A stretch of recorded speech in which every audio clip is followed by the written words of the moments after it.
Well, hello everyone, and welcome to the Centre of Islamic Studies seminar at the University of Cambridge. My name is Paul Anderson. I'm the Acting Director of the Centre for this year. And I'm delighted to welcome you here to the final seminar this term, and particularly honoured to be able to present Magnus Marsden, who is known to many of you, I think, as the Professor of Social Anthropology at the University of Sussex, and the director of the Asia Centre at the university. Professor Marsden has conducted fieldwork in Muslim Asia, especially Pakistan and Afghanistan, for over 20 years. He completed his PhD and his postdoctoral research here at the University of Cambridge before moving to the Department of Social Anthropology at SOAS in London, and then joining the University of Sussex as a professor in 2013. And Professor Marsden is well known for his extensive series of monographs, books and articles addressing issues of religion, of frontier regions and borders, of regional and interregional connections, and globalization. And his monographs and books include Living Islam, published with Cambridge, Fragments of the Afghan Frontier, Trading Worlds, published in 2016, and Beyond the Silk Road, which is shortly to be published. And while much scholarship has looked at Afghanistan as peripheral to the broader Eurasian culture and economic dynamics, his work has really enabled us to think about the region in a new way. And he's done so by tracing Afghan trading networks that are global in their scope and significance, connecting South and Central Asia to the former Soviet Union, Europe and beyond. And more recently, he's followed these networks to and from China, across Asia and Europe. And the resulting work makes landmark contributions to an anthropology of geopolitics. And alongside all of these academic contributions, Professor Marsden also serves as the Chief Academic Advisor of the Afghanistan Institute of Strategic Studies and as the Vice President of the Association of International Afghan Studies. So we're really delighted to be able to welcome you here. Magnus, thanks for coming, and look forward to hearing what you have to say. Well, thank you very much, Paul, for that introduction. I hope everyone can hear me. I'm going to share some pictures which will form the backdrop of the talk. I'm just going to read a paper that I've written for the presentation, and then hopefully we'll have some time for questions and answers at the end of that. So the trope of the Silk Road then has grown in stature and scholarship on Asia, most recently, of course, in the context of China's Belt and Road Initiative, but before that in relationship, for example, to the USA's New Silk Road project. But there's now growing recognition of the extent to which the emphasis placed by scholarship on state-driven, state-centric and state-controlled visions of regional connectivity has silenced the significance of lived forms of Eurasian connections, which both predate such mega projects and indeed are also threatened by them.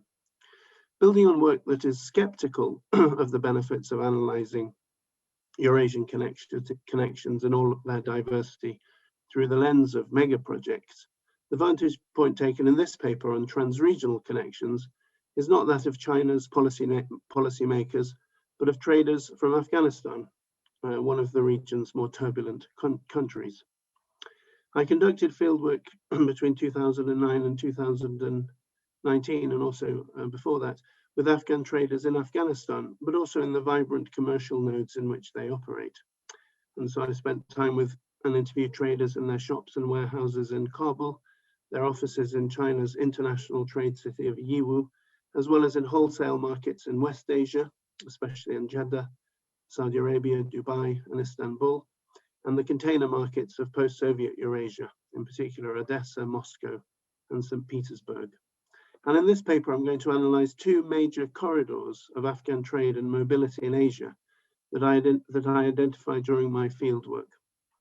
The first is a Eurasian corridor that connects post-Soviet Eurasia to China by the Muslim majority republics of Central Asia, and the second is a West Asian corridor that links Turkey, the Arabian Peninsula, and Central Asia in a triangle. I'm going to deploy the notions of Eurasia and West Asia, not as fixed geographical categories, but rather as overlapping and dynamic spatial scales that are shaped, constituted, and conceived of by the actors upon whom I focus. Historians have developed new approaches to the study of the Eurasian arena in recent years that do not treat the region as a fundamentally unitary civilization. Eurasia, they show, is helpfully conceptualized as a crossroads of imperial, economic, and cultural interactions that resulted in both significant connections and commonalities, but also powerful disconnections and divergences. Describing and analyzing the experiences of mobile traders from Afghanistan, the networks they form, and the multiple inter-Asian commercial nodes in which they operate, illuminates the vitality of the commercial activities, histories, communities, and geographies of trading networks in present-day Eurasia. Beyond pointing to the role of inland trans-regional commercial networks, groups, and mobilities in the shaping of localities, of cultural flows, and of conceptions of place and identity across Eurasia, I also seek to make a further contribution in two particular ways. First, I'm going to try and identify the arenas emerging from such forms of collective activity as overlapping and flexible Soviet, post-Soviet, and Turco-Persian Islamic iterations of Eurasia. The contemporary shape of networks that crisscross these arenas reflect modern geopolitical projects, but also the ongoing significance of past geopolitical, imperial, and commercial arrangements. The networks layer together, paper over, and mediate between multiple projects then of Eurasian connectivity across both space and time. So rather than approaching history in terms of it being a sequentially unfolding series of stages, understanding the influence of Eurasian projects of connectivity on trading networks necessitates an approach towards time that is layered, overlapping, and interpenetrating. Secondly, I point to the insights that explorations of the nodes at which terrestrial and oceanic models of geography converge and interact can bring new insights to the understanding of inter-Asian connections. In particular, I question the tendency in the literature on Asian connections to privilege connections made visible through models of geography conceptualized in relation to the Indian Ocean. I suggest instead the value of deploying geographical models in a non-dichotomous manner, and argue that doing so brings attention to the relationships between oceanic and inland connections. In this sense, the paper seeks to move the study of Asian connections beyond models rooted to images of both inland crossroads and expansive oceans. And I just want to briefly talk about the field of Silk Road studies in the context of recent historical and social science work that's come to be thought of in terms of the oceanic turn. So the relative paucity of scholarship on the social dimensions of regional connections has arisen not only as a result of contemporary geopolitical projects of Eurasian connectivity, a term widely used in the literature in relation to identify ideological aspects of geopolitical projects, such as China's Belt and Road initiative. For the past 2 decades, much scholarship in the social sciences on connections between different parts of the world has fixated either on the relationship between the local and the global, or on the transnational connections linking different nation states. An outcome of this body of work on globalization and transnationalism has been that comparative little attention was paid to historically durable expressions of trans-regional connections and their manifestation in particular contexts. An exploration of trans-regional forms of connections that persist over time is not merely an empirical addition to work on globalization, but rather of wider analytical significance. Focusing on trans-regional connections challenges both the tendency to view geographical connectivity through the lens of the nation state, an approach often referred to as methodological nationalism, and in terms of looking at these connections in relationship to culturally homogeneous and geographically simplistic areas, an approach, of course, that has arisen in the context of area studies, the interwar period and the Cold War. Trans-regional connections simultaneously crisscross nation states and narrowly conceived cultural areas, illustrating that society was never neatly contained within defined territorial units, and pointing towards the ways in which regions are fluid and interconnected rather than fixed and self-contained. The study of trans-regional dynamics reveal more complex, fine-grained and flexible articulations of culture, economics, politics and society than those developed by scholarship working in relationship to abstract models of globalization, the nation state and culturally defined areas. Recent scholarship on oceanic arenas, most especially that of the Indian Ocean, has been a powerful force in literature that seeks to transcend the limitations both of methodological nationalism and the area studies paradigm. Global historians now widely conceive of oceans not merely as empty expanses of water, but as full of promise for the analysis of connections, circulations, and entanglements. Scholarship on oceanic arenas has contributed in a significant way to the development of a new and dynamic approach to the study of regions, which contests the findings of older work that tended to analyze space and culture in terms of distinct and static geographical and civilizational containers. Besides enabling an approach that is critical of conventional understandings of territorial and cultural boundaries, oceanic models of geography have also made it possible for historians and scholars in related disciplines to make a political contribution and to push against discourses of nativism in the settings that they study. Work on the Indian Ocean has been of a special significance to the field of inter-Asian studies, and this is an approach to Asia that's been developed by scholars such as N. Seng Ho, that seeks to open up the study of regions and treat them not as self-contained and understandable in and of themselves, but rather as nodes and interfaces that enable, anchor and channel complex circulations of people, things, ideas and institutions. Scholarship across the social sciences and humanities has brought attention to the role played by the Indian Ocean in connecting societies, cultures and polities in an arena stretching from East and Southeast Asia to South Asia, the Middle East and Eastern and Southern Africa. A significant theme evident in this work concerns the flexibility and diversity of the identities of the arena's circulatory and mobile societies. There are perhaps three reasons that help to explain the particularly prominent role played by the Indian Ocean in the emergence of interdisciplinary work on inter-Asian connections. First, inland Asia's modern territorial boundaries have drawn much attention among scholars, especially those working in frontier zones and borderlands. Connections and circulations in the Indian Ocean arena, made visible by anthropologists and historians, have thus acted as an important counterpoint to work underscoring the power and pervasiveness of Asia's territorial boundaries.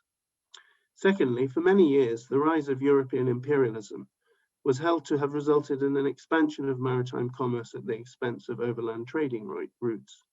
This line of argument made the study of ports and eventually the oceans to which they were connected a prestigious zone of scholarship. Ultimately, it also contributed to oceans coming to be regarded as a unique type of arena in which to highlight connections, and the role of these also in anti-colonial projects that contested the static and bounded conceptions of culture advanced by the nation state. Critical engagements by scholars of Asia concerned with contemporary expressions of US imperialism in the Indian Ocean Rim perhaps further intensified this trend from 2001 onwards.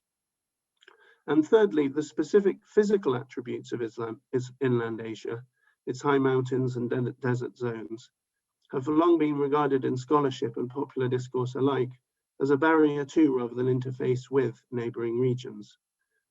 By contrast, scholars on the Indian Ocean, seeking to challenge rigid understandings of space, culture, and identity, have focused on the smoothness of the ocean and argued that this facilitates an approach to place that brings into view transregionals, circulations, and connections.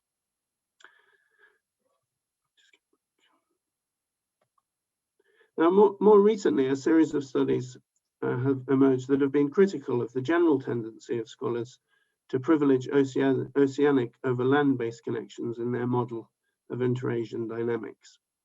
At one level, much recent work on the Indian Ocean takes inspirations from Amitav Ghosh's historical novels, and this resulted in accounts of the cosmopolitanism and distinctiveness of the Indian Ocean world.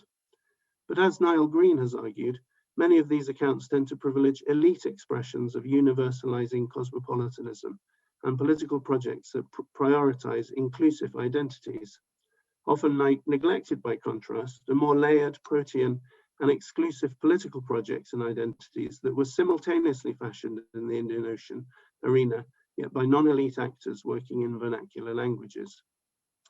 At another level, recent scholarship by historians of Central Asia has questioned the depth and nature of the decline of inland trade and the connected assumption that the region was peripheral to global history after the decline of the Silk Road from the 16th century onwards. This body of work has resulted in scholarship illustrating the significance of Central Asia to global political and economic developments. Trading nodes and routes remained a vital aspect of Central Asia's political economy until well into the 19th century. Ethnographic and historical studies have also challenged the tendency to treat deserts and mountain ranges as merely barriers to transnational connections, and have showed instead how a range of inland contexts within and beyond Asia acted as interfaces rather than barriers between regions.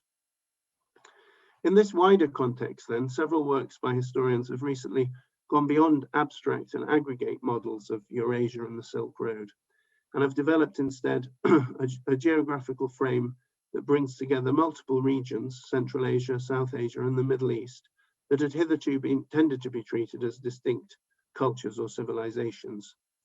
This approach emphasizes the interlinked and entangled histories of Eurasia, while also seeking to avoid the tinge of romanticism seen in work on the Indian Ocean arena, by recognizing in particular that encounters and interactions could often lead to disconnections and constructions of difference, rather than universalizing forms of cosmopolitanism. Especially important to this body of historical work are the portrayal of fine-grained pictures of the people, places, contradictions, and experiences that inform the makeup of specific networks that played a critical role in facilitating commercial, cultural, and intellectual exchanges in modern Eurasia.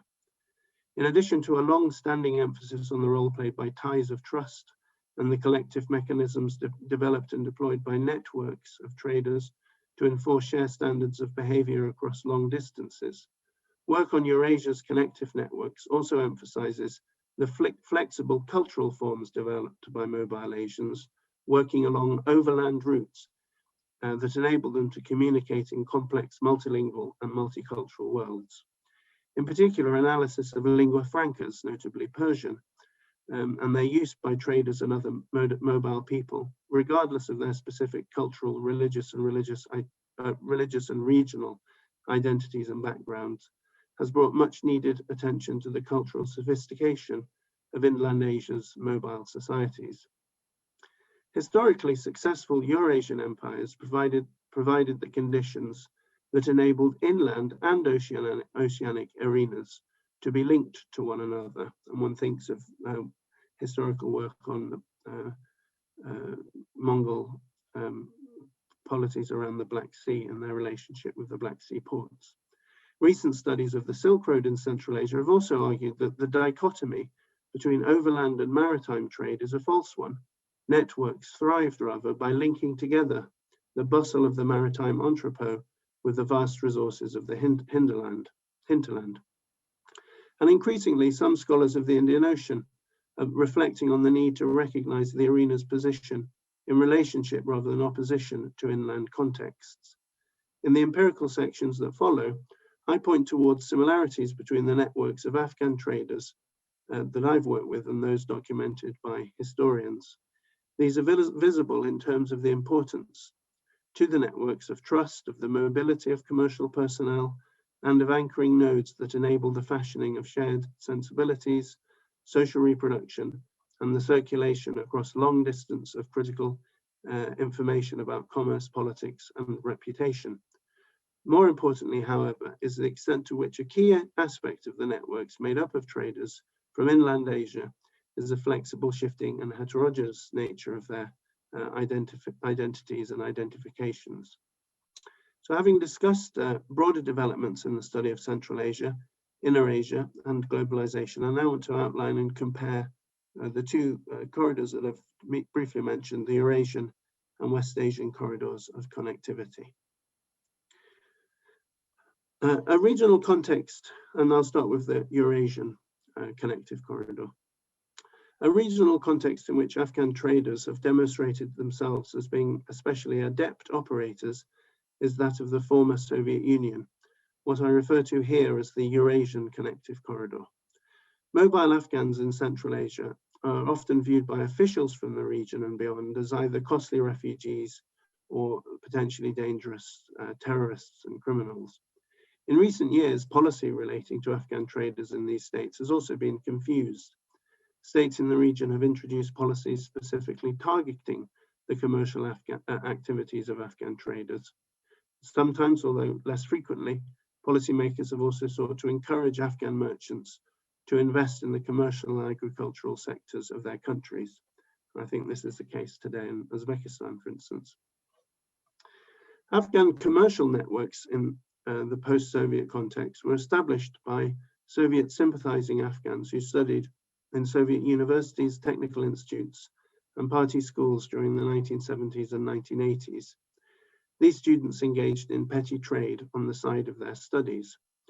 They dealt in foreign currency and clandestinely sold Indian-made cloth and jeans from Hong Kong to Soviet citizens. On home visits to Afghanistan during the holidays, they transported air conditioning units made in Azerbaijan, as well as Russian-made teapots. And such goods were not only sold to Afghan consumers, but found their way to Pakistan along established smuggling networks on the Afghanistan-Pakistan frontier. The trading activities of these 20th century Afghan students built on a deep knowledge of the historical trade in Muslim Central Asia and Eurasia. Various Afghan networks, including those made up of Sikhs and Hindus from Afghanistan, but also those connected to Central Asian Muslims, Bukharans, and we'll be hearing more about them later, were active in the trade between Iran, British India, China, and Central Asia and the Russian Empire. And these networks stretched as far as Murmansk. And the work of Markovitz and Stephen Dale and Scott Levy has all attested to the complexity of these networks. After the collapse of the Soviet Union in 1991, Afghan traders helped to ensure that the populations of the Soviet Union's successor states received basic foodstuffs. Afghans were active in the export to Central Asia, for instance, of foodstuffs manufactured in Iran and Pakistan, both countries to which they could travel freely and often had close commercial and kinship connections. In the same years, they also played a very significant role in the wholesale market in Chinese commodities in Russia, Ukraine, and Belarus. Doing so involved establishing trade routes between China and the post-Soviet states, interacting with officials and negotiating market access with other influential trading communities active in the region, especially those made up of Azerbaijanis and other commercially active and politically influential groups from the Caucasus. The success that these traders had in establishing such routes ensured a significant degree of path dependency. Their knowledge of such routes and relationships with officials working along them enabled the traders to import commodities to Russia and Ukraine in bulk and at low costs. Given the ongoing preference of consumers in the region from affordable commodities, and often in the context of economies characterized by low salaries and repeated periods of economic crisis, Afghan traders were able to maintain a foothold in the region's wholesale markets, even after the so-called transition to market economies. And today, approximately 100,000 traders and workers of Afghan origin work in markets across the formerly Soviet countries. So this is a particular market, for instance, in on the left in Moscow, one of the key hubs of Afghan trading networks in Russia, and another market in which Afghans are active in St. Petersburg. Afghans also moved to the former Soviet space after the US-led invasion of the country in 2001 and officially registered themselves as refugees. Some of these newer migrants found informal employment in the region's container markets as sellers for the established Afghan merchants who had been there for a longer period of time. Others brought with them US dollars that they'd earned by working with the US Army and established business partnerships with Afghans already settled in the former Soviet context. Such activities continue to be important for them today, although in some settings, such as in some countries in Central Asia, new legislation has curtailed the scope of such Afghan businesses. Afghans also began shipping goods to Russia and Belarus from China using the new port and rail networks that developed in the from 2000 onwards. And they're now diversifying their range of activities, not merely from the import of Chinese commodities, but also supplying raw materials such as Russian wood pulp to paper factories in Afghanistan and exporting goods such as Moldovan wine and Ukrainian sunflower oil to China. So increasingly playing a role as importers to China rather than just exporters. For such networks to function, merchants cultivate and sustain close relationships with regional officials. Such relationships help to insulate traders at times of political sensitivity. As a trader remarked to me in Yiwu, an important Chinese commercial city where there's about 4,000 Afghan traders based, in January 2018, we Afghans have lots of experience of states grabbing our money. That's why the only people who invest in China are those who know officials in high places and who are ready to inform traders of new policies coming their direction. Afghan merchants operating in this expansive context communicate with one another in Afghan languages, Farsi and Pashto, but they're also fluent in both Central Asia's Turkic and Persian languages and in Russian and often also Mandarin or Cantonese, depending on whether they work in Eastern China or Southern China. Pointing to such skills, they often refer to themselves as diplomats. Their cultural and linguistic versatility and skills in informal diplomacy have indeed occasionally been latched upon by authorities in the countries in which they work. An Afghan trader in Ukraine was said to have helped secure the release of Ukrainian citizens captured by the Taliban. In China, a trader from Afghanistan in Yiwu was elected as representative of the city's 30,000 or so foreign traders and is now a regular feature at official meetings organized by the city's municipal government and widely featured on Chinese television programs about international trade. States have also recognized the geopolitical potentials of working with this group of savvy traders. Russian officials see their relationships with Afghan traders as being important in geopolitical terms, for instance. Most recently, the Russian authorities have sought to benefit politically and in the field of international politics from their close relationships with Afghans based in the country.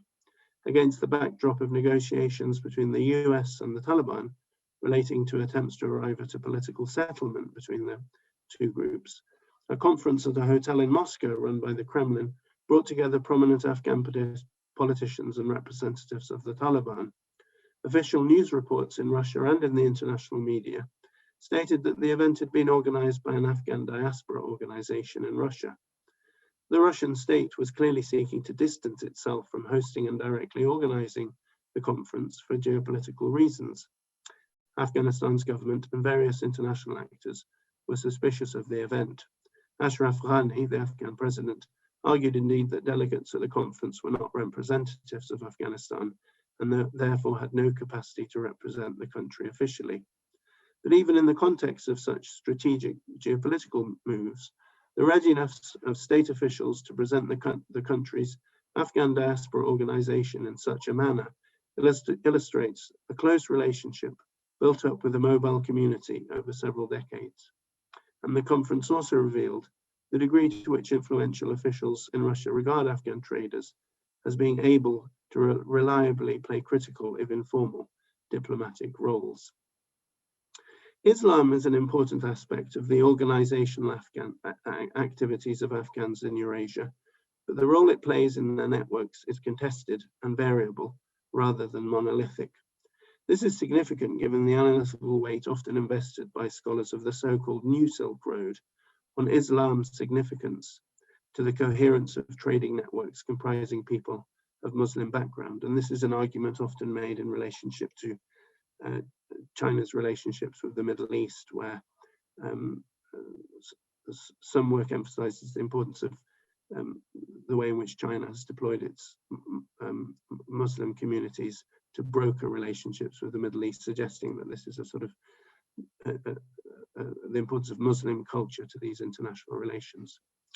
The contested significance of Islam in the dynamics and identities of Afghan trading networks in post-Soviet Eurasia reminds us of the danger of assuming that mobile Muslims inevitably express commitment to global Islam, or indeed that Islam is necessarily the most important aspect of their identities. Afghan traders indeed regularly distance themselves from global forms of Islam in a conscious manner, and also argue that doing so is central to their ability to navigate between competing geopolitical projects of Eurasian connectivity.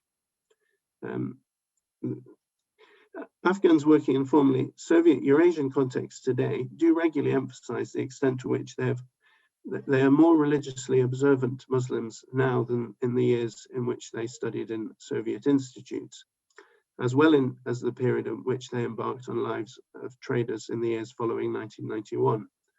The traders often remark to one another that far fewer of their compatriots drink alcohol today than in the past. Afghans have also established institutions in which religious rituals and gatherings are conducted in the cities in which they are based. Rooms are set aside within markets to act as prayer spaces for Muslim merchants. In the Ukrainian city of Odessa, for example, there are 2 mosques which are largely attended by the city's Afghans. And in both mosques, Afghans gather collectively to perform Friday prayers and to organize important ritual events, most especially feasts held to mark the death anniversaries of traders in Odessa and their relatives beyond. Yet the social institutions established by Afghans in Odessa and of importance to their collective commercial activities are not Islamic in any simple sense. A well-known trader in the city from northern Afghanistan, for example, used a considerable sum of his own money to purchase land close to the market in which many of the Afghans work, the 7-kilometer market, in order to build a large structure, ostensibly at least, for the benefit of the community. The concrete structure houses a large mosque on the ground floor, and an airy hall is decorated with wall paintings of important figures and landmarks from Afghan history. And on the 3rd floor, there is a hotel, or a series of rooms available for rent. As one trader in his late 40s who lives in Odessa remarked to me wilily, people couldn't work out when he built this, whether it was a mosque or whether in fact it was a discotheque. So let me briefly summarize the arguments made thus far concerning the Eurasian Connective Corridor and the role of Afghan traders within it. I've emphasized the complex and diverse identity formations of the traders, the ways in which their activities connect a range of settings between China and the formerly Soviet countries, and the circulatory patterns of mobility in which they participate. The traders construct their identities in relation to a capacious understanding of being Afghan, which is inclusive of Afghanistan's ethnic and ideological diversity. Islam plays a powerful and important role in traders' daily lives and self-identities, yet in a manner that privileges their ability to immerse themselves in the context in which they live, in terms of both their trading activities and their social relationships. Collective Afghan identity in the Eurasian Corridor, indeed, is often fashioned in opposition to forms of Muslim thought and identity that the traders regard as being rigid and exclusivist.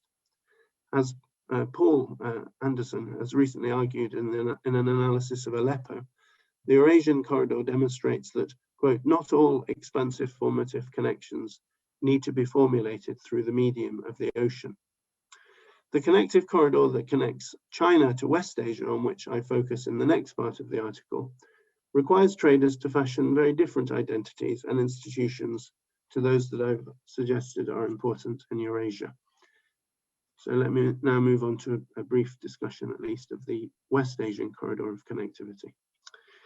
On a hot and humid day in the Chinese trading city of Yiwu, I visited the trading office of Abdul Rahman. Abdul Rahman is an ethnically Turkmen trader who holds Afghan citizenship and operates a trade and transport business, largely serving visiting businessmen and women to China from the post-Soviet state of Turkmenistan. Abdul Rahman has never visited Turkmenistan, yet his Turkmen ethnicity means that he is able to speak Turkmeni, and this enables him to work with traders from the country with ease. Brought up in a largely Turkmen village in northwestern Afghanistan, he left that country with his family as a teenager, initially moving to the city of Peshawar in northwest Pakistan, and occasionally spending time working in Jeddah, Saudi Arabia. Like many other Afghan Turkmen, in Pakistan, the family established a business trading in carpets handwoven by Afghan refugees. Later in the 2000s, Abdul Rahman left Pakistan with his family. They joined several Afghan Turkmen families in the Gulf city of Sharjah, opening an office that provided trading and transport services to merchants from Turkmenistan. In the context of a steep decline in this trade resulting from changing import duties in Turkmenistan, Abdul Rahman relocated his commercial activities then to China, to Yiwu. Rising costs in the UAE also led him to move his wife and children to Istanbul. He secured for them residency permits by renting an apartment in Zeytinburnu, which is a neighborhood in which several members of his community, including an elder brother, already lived. As I chatted with Abdul Rahman in Yiwu about trade and family life, he pulled from a drawer in his desk, a partially consumed bottle of Chinese red wine. He'd been entertaining Chinese business people in his flat the night before, he told me, but being Muslim didn't drink. Take it, he said, and finish it. So the second key human commercial corridor I explore then brings to light the activities of traders originally from the border regions of Afghanistan and Central Asia, who currently live and work in West Asia's greatest religious, commercial and political centers, including most particularly Istanbul and Jeddah.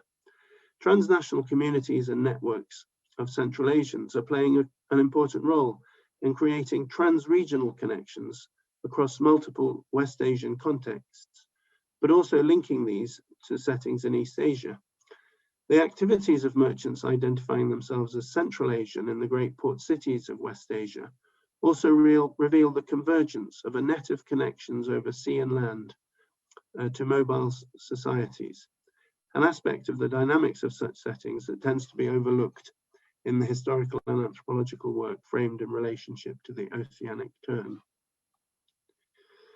So while official statistics do not exist on the number of such Afghan traders of Central Asian background working as traders and in related fields such as retail, labor and service provision in West Asia, a reasonable estimate would be that between 30 and 40,000 individuals.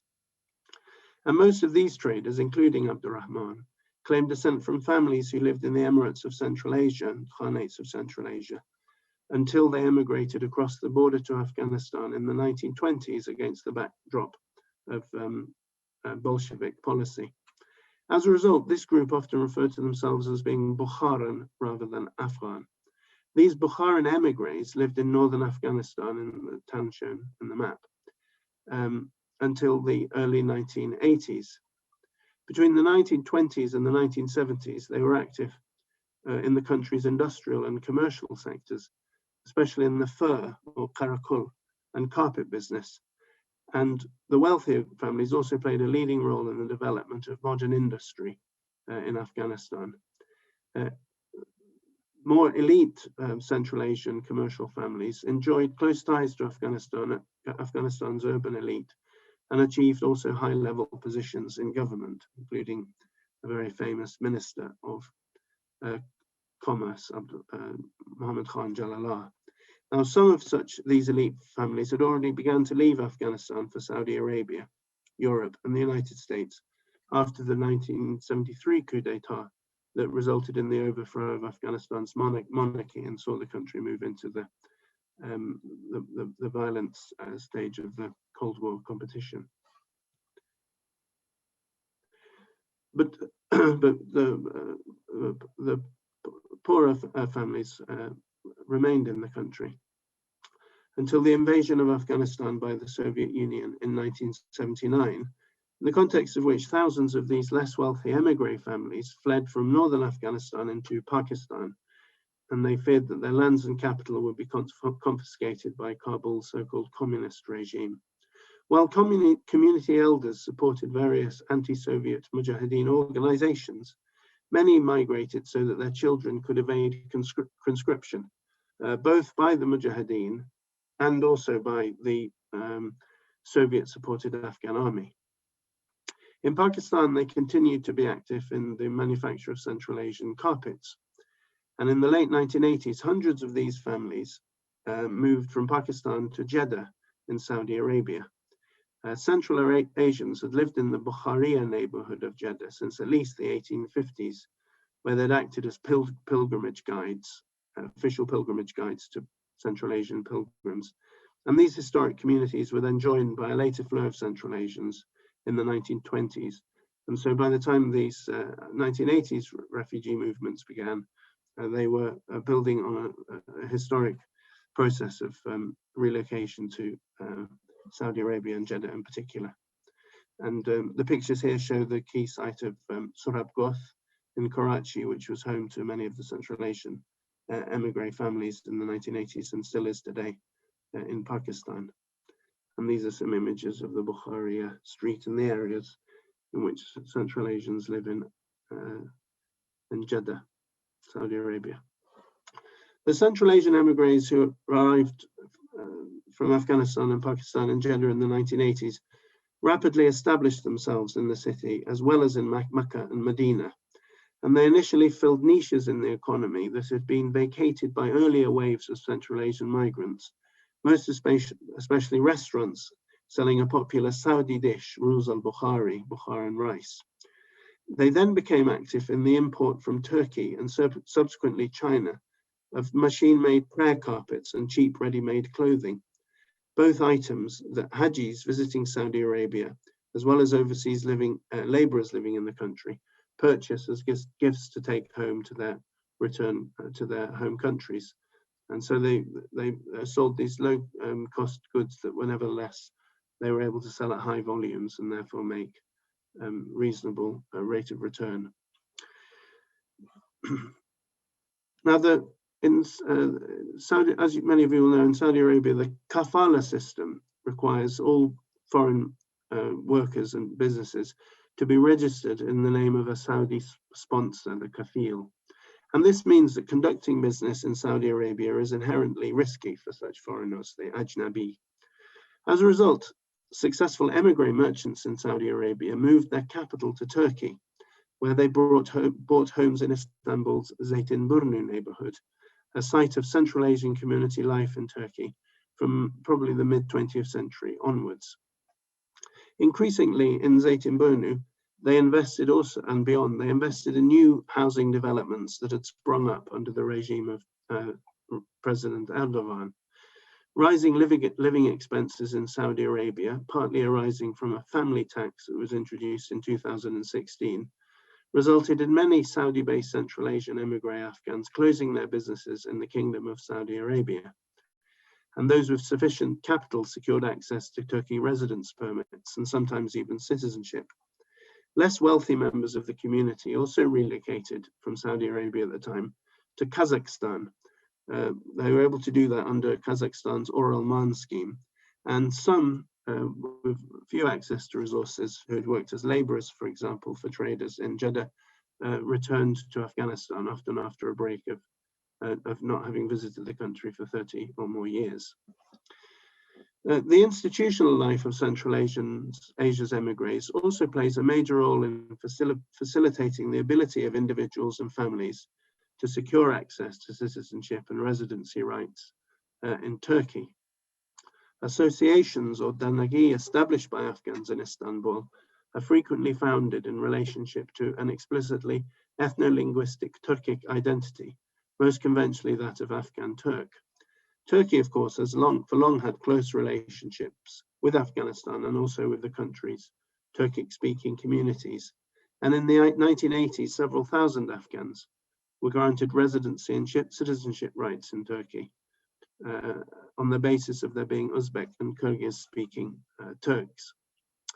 A central aspect of Turkey's foreign policy in the 21st century has been the so-called pivot to the east, the policy which placed rebuilding relationships with contexts that were formerly part of or in a close relationship with the Ottoman Empire. Afghanistan's Central Asian emigres have increasingly aligned themselves with this policy. The granting of Turkish citizenship to them is widely regarded as reflecting their Turkic ancestry and claims to the Ottoman imperial legacy. Afghan-Turk associations are widely regarded as playing an important role in shaping the ability of Afghans registered with them to reside legally or semi-legally in Turkey. Several Central Asian emigres based in Istanbul told me that community organizations play an important role in mediating the citizenship and residency applications of Afghans in the city, especially those claiming Turkic forms of ethnic identity. Afghan traders in West Asia, like those active along the Eurasian Corridor, are culturally and linguistically versatile. They are at home across the Muslim societies of South and Central Asia, the Arabian Peninsula, as well as Turkey. They speak Arabic, Persian, Central Asian, Turkic languages, and modern Turkish. Those who travel to China for trade often also speak fluent Mandarin and or Cantonese. And many, because of the stays in Pakistan and life in the Gulf, are also fluent in Urdu. But there are critical limits to the types of worlds across which they traverse. And in contrast to the Afghan networks in Eurasia, the emigre traders in West Asia often remark that their people chose to live in Saudi Arabia because there are fewer greater blessings than living close to the sacred cities of Mecca and Medina. They also say that they are most content in countries where they can hear the call to prayer. The importance of religion to the collective identities of traders in this corridor is also visible in the institutions that they establish and maintain. The community continues to act as the safeguards of religious institutions that have a long history in West Asia and as being central for the performance and maintenance of Sufi rituals and communities of commensality or the sharing of food. Sufi lodges referred to as tekke in Turkish or takiyakhana in Farsi. Historically, these were established as a form of waqf, as you all know, charitable donations of land or buildings, using funds from wealthy merchants. And Central Asian emigres continue in Jeddah and also in Istanbul to maintain some of these waqf, that some of them which date to the 19th century. Across both the Eurasian and West Asian connective corridors, traders value the traits of cultural and linguistic versatility. In both of these corridors, newer geographies of trade and community overlay multiple layers of past commercial activity. There are also important differences in the dynamics of these two corridors. In contrast to the secular national identity of traders in the Eurasian corridor, merchants operating in the West Asian corridor emphasize the centrality of Islam to their identity. Trading families have for centuries circulated between Central Asia, the Arabian Peninsula, and Anatolia. An understanding of the connective geographies authored by these families requires then a model of geography that privileges neither the oceanic nor the terrestrial. Instead, this connective corridor illuminates the role played by particular merchant networks and communities in connecting oceanic and inland areas arenas to one another. So I'll just conclude then. By bringing attention to the flexible identities of mobile traders who identify with the inland setting of Afghanistan and Central Asia, and to the way in which they forge trans-regional connections, circulations, and entanglements, I've sought in the paper to contribute to a wider literature within and beyond the expanding field of inter-Asian studies. A great deal of recent work documenting Asian connections has focused on the Indian Ocean arena. By contrast, scholars working on inland Asian contexts tended to dwell on the study of borders and boundaries. These studies have shown how territorial boundaries have been rigidified in recent years, often in the context of the so-called war on terror. Furthermore, infrastructural projects, including the Belt and Road Initiative, that ostensibly seek to enhance the scope of connectivity, have been shown to reduce the scope for socially rich forms of connection and exchange. Against this backdrop, the capacity of traditional modes of inter-Asian commerce to persist in Asia is being questioned. This has critical implications not only for the livelihoods of particular Asian communities, inland Asians, but also for the trans-regional worlds they create and inhabit. In this paper, I've pointed to the existence of two key corridors of Afghan mobility that are disconnected and characterized by contrasting cultural and political priorities and outlooks of those who make them up. Importantly, the connective corridors outlined in the paper are not the only form of trading networks of importance to Afghan mobile traders, and I've documented elsewhere a range of smaller and more dispersed networks. The networks that operate across Asia today are historically layered.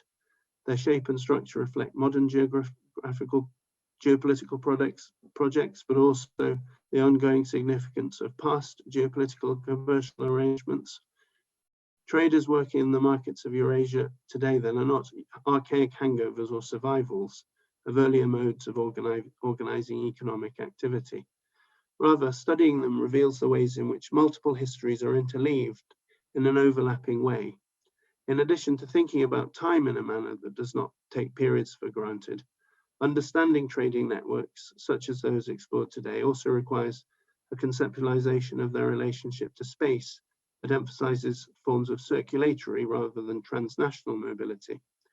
In relation to the case of the networks of Central Asians in West Asia, I've also suggested that neither models of geography based on the trope of the inland crossroad or the smooth ocean do justice to the traders' capacity to work across and between territorial and oceanic contexts. Wonderful. Thank you very much indeed, Magnus, for a really very rich talk. I really appreciate the different images you've shown us of the Silk Road, which are rather different ones which we often see.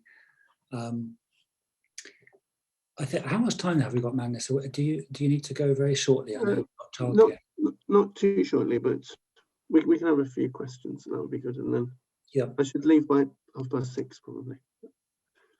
Great. Well, I think if we're going to stop recording now, so that it's just a little more informal.